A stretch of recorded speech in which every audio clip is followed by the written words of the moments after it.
Sebuah kehidupan. Aku Arania Putri Hermawan, seorang anak tunggal yang manja dan terlahir dari sebuah keluarga yang bisa dibilang mapan dan berada. Aku sangat dimanja oleh ayah dan ibuku. Semua keinginanku pasti terpenuhi. Mungkin tidak semua orang bisa sepertiku, menikmati hidup yang aku jalani sekarang.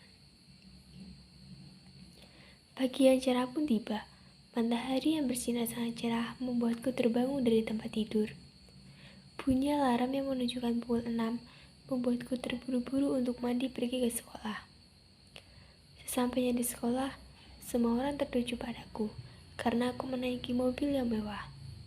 Aku juga banyak mempunyai teman, bahkan banyak orang yang mengenalku di sekolah karena kecantikanku dan prestasiku. Dan mungkin banyak orang yang takut padaku karena aku suka menyuruh dan membuli. Suatu ketika, ada seorang cowok culun bernama Arden yang mendekatiku dan mengungkapkan perasaannya padaku, memberikan sebuah bunga dan berkata, "Will you be my boyfriend?" Aku pun tertawa dengan teman-teman dan langsung menolaknya. "Kamu bukan tipe aku banget, jangan mimpi deh jadi pacar aku." Semuanya pun tertawa. Arden merasa malu dan berlari meninggalkan tempat itu dan langsung membawa bunganya ke tong sampah. Perkataan Arania itu membuat Arden ingin merubah penampilannya dan membuat Arania menyesali perbuatannya. Beberapa hari kemudian, Arden merubah penampilannya hingga tidak terlihat seperti culun lagi. Bahkan dia juga menjadi sering bermain basket. Pada saat ada lomba basket, tak disangka Arden memenangkan lombanya dan menjadi pemain basket terbaik. Dari kejadian itu, banyak cewek-cewek yang suka dengan Arden, namun Arden menolaknya. Beberapa minggu kemudian, Arden menyalonkan diri menjadi ketua OSIS dan terpilih menjadi ketua OSIS. Arania dan teman-temannya pun kaget mendengarkan kabar tersebut. "Hah, kok bisa dia berubah secepat itu dan menjadi ketua OSIS?" Kania pun menjawab, "Pasti lo nyesel kan pernah nolak Arden, dan sekarang Arden jadi incaran cewek-cewek di SMA ini." Arania pun terdiam dan meninggalkan teman-temannya. Arania pun sedikit menyesali perbuatannya karena pernah menolak Arden pada saat itu, dan berpikiran Arden tidak mungkin lagi suka pada dirinya karena pernah mempermalukan dirinya di depan orang banyak. Beberapa minggu kemudian, ekonomi keluargaku pun menurun karena ayahku jatuh sakit berminggu-minggu. Harta pun mulai sedikit yang kupunya karena untuk membiayai perobatan ayahku. Hidupku sekarang tak semewah dulu lagi. Kini hidupku sudah biasa saja.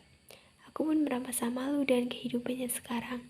Teman-temanku yang dulu sangat akrab padaku sekarang menjauhiku dan tidak ada yang mau berteman denganku. Karena dulunya aku adalah seorang pembuli dan sekarang aku merasakan karmanya. Saat aku sedang duduk di halte sekolah, ada seorang laki-laki menghampiriku yaitu Arden. "Apakah mau pulang bersamaku?" tanya Arden kepadaku. Aku pun terkejut mendengar tawaran Arden. "Mengapa kamu masih peduli kepadaku? Padahal dulu aku pernah mempermalukanmu di depan orang banyak. Kenapa masih baik padaku?" jawab Arania. Arden pun tersenyum. "Yang dulu biarlah berlalu, bagaimana tawaranku saat ini?" Aku pun merasa bingung mau menjawab apa. Dan setelah aku pikir-pikir, aku mengiyakan tawaran Arden tersebut. Walaupun aku merasa malu padanya. Sepanjang perjalanan, aku cuma terdiam, tidak ada pembicaraan apapun, entah itu dari aku, bahkan Arden tidak menanyakan sesuatu apapun padaku. Sesampainya di rumah, aku menawarkan Arden untuk masuk, namun Arden menolaknya. "Makasih ya Dan, udah mau nganterin sampai rumah." "Iya, sama-sama. Lain kali kalau tidak ada yang menjemputmu, bareng aku saja," jawab Arden. Aku hanya bisa tersenyum tipis menahan salting dan berkata, "Hati-hati Arden," dan melambaikan tangannya ke Arden. Tak kusangka Arden tidak pernah berubah walaupun aku pernah menyakitinya. Dan sekarang aku jadi lebih dekat dengan Arden karena Arden yang selalu ada saat aku memerlukan bantuan. Waktu yang begitu cepat berlalu. Keadaan ekonomi keluargaku mulai membaik karena ayah sudah bekerja lagi. Dan kini tinggal beberapa bulan lagi aku di SMA ini. Aku senang bisa bersekolah di sini. Banyak kenangan yang indah walaupun akhirnya menyakitkan. Tapi itu yang mengajarkanku apa arti dari kesederhanaan dan ketulusan seseorang yang selalu ada untuk aku. Setelah kelulusan ini, aku akan melanjutkan kuliahku di luar kota. Dan mungkin aku tidak bisa melihatmu lagi, Ardan. Terima kasih semua yang kamu lakukan untuk aku.